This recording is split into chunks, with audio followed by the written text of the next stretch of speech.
का स्वागत है हमारे प्यारे चैनल अम्बेडकर सिंघानिया पर। तो दोस्तों, अगर आप चैनल पर नए हैं तो सबसे पहले हमारे चैनल अम्बेडकर सिंघानिया को जरूर सब्सक्राइब करें, जिससे कि हमारे चैनल पर आने वाला तमाम वीडियो आप तक बिना किसी अड़चन के पहुंच जाए। तो चलिए दोस्तों, आज का न्यूज़ शुरू करते हैं। मित्रों, आप लोगों को बतला दें कि एनडीए का संकल्प है 1 करोड़ नौकरी, 50 लाख करोड़ का निवेश, 4 शहरों में चलेगी मेट्रो। दोस्तों, गरीब गुरबों को पीजी तक पढ़ाई फ्री। दरअसल दोस्तों, एनडीए ने शुक्रवार को अपना 69 पत्रों का मैनिफेस्टो जारी किया है।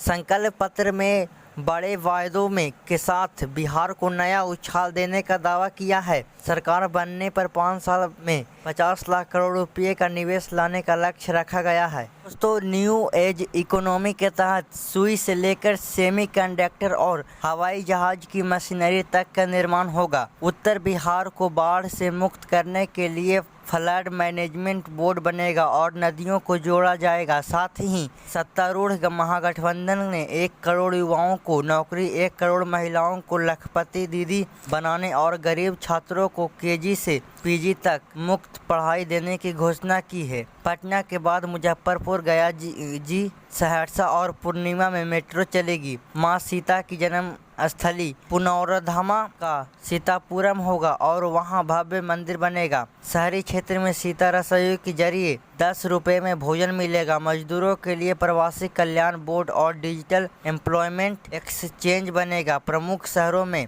सैटेलाइट टाउनशिप विकसित होगी। दोस्तों, स्वास्थ्य, रोजगार, शिक्षा, महिला सब पर फोकस करेंगे नीतीश कुमार। दोस्तों, कर्पूरी ठाकुर किसान सम्मान निधि। मित्रों, किसानों को बिहार सरकार सालाना 3,000 रुपये देगी, केंद्र से 6,000 के अतिरिक्त। और मित्रों, जुब्बा सहनी मत्स्य पालन सहयोग योजना के तहत मत्स्य पालकों को सालाना 4500 रुपये केंद्र से मिलने वाली राशि के अतिरिक्त होगा। और दोस्तों, गरीबों के लिए पंचमृत गारंटी, मुफ्त पेंशन, 125 यूनिट मुफ्त बिजली, 5 लाख तक मुफ्त इलाज, 50 लाख पक्के मकान। दोस्तों, स्वास्थ्य के लिए श्री नीतीश कुमार जी हर जिले में मेडिकल कॉलेज खोलने की योजना तैयार किए हैं। दोस्तों, कॉलेज खोलने में एमबीबीएस की 3,000 सीटें बढ़ेगी। प्रखंड स्तर पर मुफ्त डायलिसिस दूर नहीं जाना पड़ेगा और विश्व स्तरीय मेडिकल सिटी, आधुनिक सुविधाएं होगी। पंचायतों में मानसिक चिकित्सा शिविर भी लगेगा।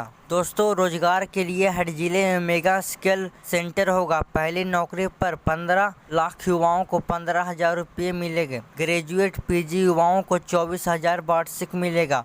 स्टार्टअप हब के रूप में बिहार का विकास होगा। प्रत्येक प्रमंडल में 1 वर्ष में 2 बार जॉब फेयर होगा। हर जिले में सम्राट अशोक स्टार्टअप फंड होगा। और दोस्तों, शिक्षा के लिए हर जिले में 10 कर्पूरी मॉडल बनेगा। 1.6 लाख शिक्षकों की भर्ती की जाएगी। प्रमुख जिलों में स्कूलों का होगा काल्यार्पण। AI हम बनेगा। स्कूलों में स्किल लैब खुलेगा। सभी जिलों में महिला हॉस्टल होगा। नेतहाट के तहत आवासीय स्कूल बनेगा। और दोस्तों, महिला के लिए 1 करोड़ महिलाओं को लखपति दीदी बनाई जाएगी। चिन्हित महिलाओं को करोड़पति बनाया जाएगा। रोजगार योजनाओं से 2 लाख तक की सहायता प्रदान की जाएगी। महिला चालकों के लिए विशेष प्रशिक्षण की जाएगी। चालकों को न्यूनतम ब्याज दर पर ऋण मिलेगा। दोस्तों, उद्योग के लिए न्यू एज इकोनॉमी का निर्माण होगा। 1 लाख करोड़ का औद्योगिक निवेश होगा। प्रत्येक जिले में मैन्युफैक्चरिंग यूनिट होगा। Semiconductor park, tech park, data centre होगा। टेक्सटाइल व सिविल पार्क बनाए जाएंगे। इंस्टीट्यूट डेवलपमेंट मास्टर प्लान बनेंगे। और मित्रों, लास्ट कृषि पर 5 नए कृषि बोर्ड मेगा फूड पार्क बनेंगे। 2030 तक खाद्यान्न के मामले में आत्मनिर्भर बनेगा। सब्जी, मशरूम एवं अन्य का एक्सपोर्ट हम बनेगा। नदी जोड़ा योजना से कृषि व मत्स्य पालन को बढ़ावा मिलेगा। प्रशिक्षण देकर उत्पादन को बढ़ाया जाएगा। ग्लोबल एक्सपोर्ट सेंटर विकसित किया जाएगा बिहार में। तो देख सकते दोस्तों, श्री नीतीश कुमार जी इस चुनाव के लिए 6 योजनाओं का जनता से वादा किए हैं। दोस्तों, ये योजनाएं स्वास्थ्य, रोजगार, शिक्षा, महिला, उद्योग तथा कृषि से संबंधित था। जैसा कि आप लोगों लोगों ने देखा। दोस्तों, नेताओं ने सिर्फ 77 सेकंड में जारी किया मैनिफेस्टो, प्रचार का निकले डिप्टी सीएम ने जिक्र किया। दोस्तों, मैनिफेस्टो को लॉन्च करने में नेताओं को सिर्फ 77 सेकंड लगे। इसके बाद सभी चुनाव प्रचार को निकल गए। डिप्टी सीएम सम्राट चौधरी ने मैनिफेस्टो को ब्रीफ किया। मुख्यमंत्री नीतीश कुमार, भाजपा अध्यक्ष जेपी नड्डा, केंद्रीय मंत्री धर्मेंद्र प्रधान, चिराग पासवान, जीतनराम मांझी, रामोलो अध्यक्ष उपेंद्र कुशवाहा, भाजपा के बिहार प्रभारी विनोद तावड़े, डिप्टी सीएम सम्राट चौधरी व भाजपा के प्रदेश अध्यक्ष डॉक्टर दिलीप जायसवाल ने मैनिफेस्टो को जारी किया। दोस्तों, कांग्रेस के गहलोत बोले, घोषणा पत्र झूठ का पुलिवादा, इसलिए 26 सेकंड में भागे नेता। दरअसल दोस्तों, कांग्रेस नेता और राजस्थान के पूर्व मुख्यमंत्री अशोक गहलोत ने राजग के घोषणा पत्र पर तीखा हमला बोला। उन्होंने कहा कि यह झूठ का पुलिंदा है। इसी वजह से मुख्यमंत्री नीतीश कुमार समेत भाजपा और जदयू के बड़े नेता सवालों को सामना किए बिना 26 सेकंड में भाग खड़े हुए। गहलोत ने कहा कि उन्होंने अपने पूरे राजनीतिक जीवन में इतनी छोटी प्रेस कॉन्फ्रेंस नहीं देखी। गहलोत ने अपने आरोप लगाया कि एनडीए नेता जवाब देने से डरते थे। जनता अब जुर्मानों पर नहीं जवाब मांग रही है। कांग्रेस राजग के इस संकल्प पत्र की हकीकत जनता के सामने रखेगी। उन्होंने सवाल उठाया, भाजपा और जदयू ने 20 सवाल के लिए वादों का हिसाब क्यों नहीं दिया? प्रधानमंत्री नरेंद्र मोदी द्वारा घोषित 1.25 लाख करोड़ के पैकेज की सच्चाई भी बिहार को बताई जानी चाहिए थी। दोस्तों, नीतीश बीमार हैं या अपने वादों पर यकीन नहीं? गहलोत ने कहा कि मुख्यमंत्री नीतीश कुमार ने अपने किए कामों पर ब्यौरा क्यों नहीं दिया? क्या वे बीमार हैं या उन्हें अपने ही वादों पर भरोसा नहीं रहा? इसी के साथ दोस्तों, तेजस्वी बोलो, एनडीए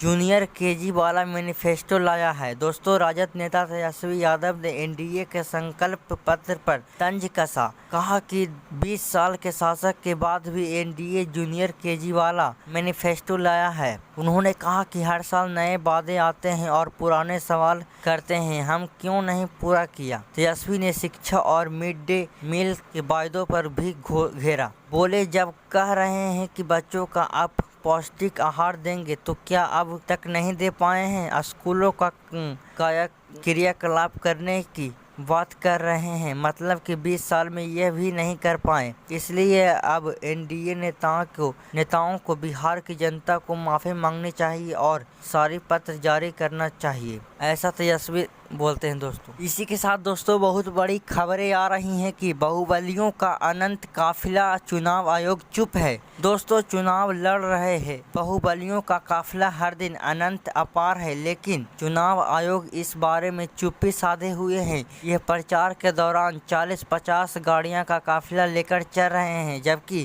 खर्च 3-4 गाड़ी पर ही दिख रहे हैं। इनका दावा है कि ये घर से प्रचार के लिए 3-4 गाड़ी ही लेकर निकलते हैं और समर्थक काफिला के साथ जुड़ते जाते हैं और वाहनों की कतार लंबी होती जाती है। दरअसल मित्रों, मोकामा से जदयू प्रत्याशी अनंत सिंह के प्रचार में 40-50 गाड़ियां का काफिला चलता है। उन्होंने अब तक 27 लाख रुपये खर्च दिखाया है। बोले, खुद की 3-4 गाड़ियां हैं, रास्ते में समर्थक जुड़ते जाते हैं। ब्रह्मपुत्र से लोजपा आर के प्रत्याशी हुलास पांडे के काफिले में भी 25 से 30 गाड़ियां रहती है। इनका भी कहना है कि हम 3 से 4 गाड़ियां के साथ ही निकलते हैं, लोग हमसे जुड़ते जाते हैं।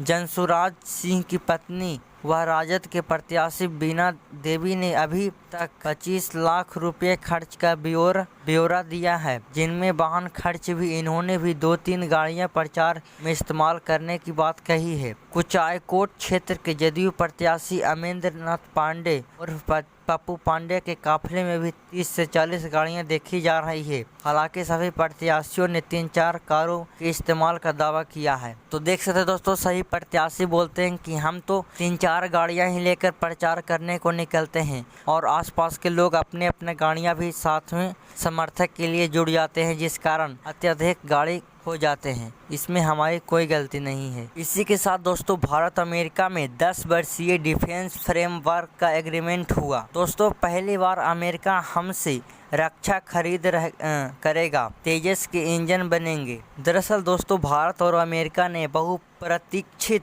10 वर्षीय डिफेंस फ्रेमवर्क एग्रीमेंट पर हस्ताक्षर किए हैं। टैरिफ और ऑपरेशन सिंदूर को लेकर अमेरिकी राष्ट्रपति डोनाल्ड ट्रंप की बयानबाजियों के कारण लक्ष्य के बीच ये रक्षा सौदा बेहद अहम माना जा रहा है। रक्षा मंत्री राजनाथ सिंह और अमेरिकी रक्षा युद्ध मंत्री पीट हेगसेथ ने शुक्रवार को कुआलालंपुर में समझौता के बाद कहा, इससे दोनों देशों के बीच नए युग की शुरुआत होगी। एग्रीमेंट को व्यापक बयान बनाया गया है। इसमें पहली बार रेसिप्रोकल डिफेंस खरीद का प्रावधान है, यानी अमेरिका भी भारत से रक्षा खरीद रखेगा। दोनों देशों के बीच 10 साल के दौरान लगभग 2 लाख करोड़ रुपए की खरीद और बिक्री होने की संभावना जताई जा रही है। सूत्रों के अनुसार स्वदेशी तेजस फाइटर जेट के लिए GE-414 इंजन के सह निर्माण,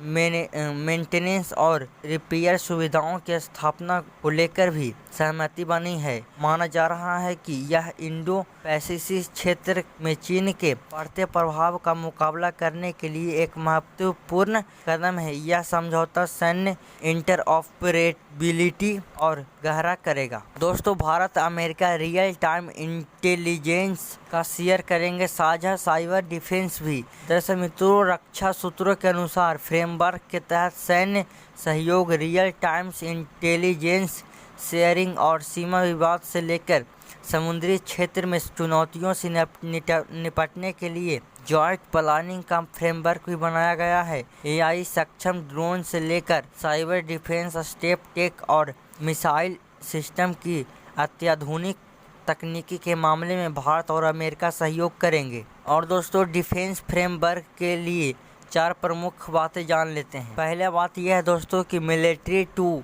मिलिट्री सहयोग से संयुक्त सैन्य अभ्यास का विस्तार होगा। मालाबार जैसी बहुराष्ट्रीय सैन्य एक्सरसाइज, तीनों सेनाओं का टाइगर ट्रांस अभ्यास से डिजास्टर मैनेजमेंट को शामिल किया जाएगा। दूसरी बात दोस्तों सेना में अमेरिकी हथियारों के इंटीग्रेशन को बढ़ावा देंगे। C-130J सुपर हॉलिक्यूस, C-17 ग्लोबास्टर, यूनिक सियाक और अपोच हेलीकॉप्टर के इस्तेमाल में सहयोग किया जाना प्रस्तावित है। तीसरा बात दोस्तों अमेरिका जैवलिक एंटी टैंक मिसाइलों और स्ट्राइकर बख्तबंद वाहनों की आपूर्ति भी शुरू होगी। फ्यूल सप्लाई और अपने ब्रेस का इस्तेमाल करने देना भी शामिल है। चौथा आखिरी बात दोस्तों भारतीय नौसेना के लिए 4 P-8I गश्ती विमानों की खरीदारी को लेकर भी मंजूरी के रास्ते खुल गए हैं। समुद्री सोनार व मानवरहित पनडुब्बियों का विकास भी होगा। और दोस्तों फरवरी से नौसेना का मिलन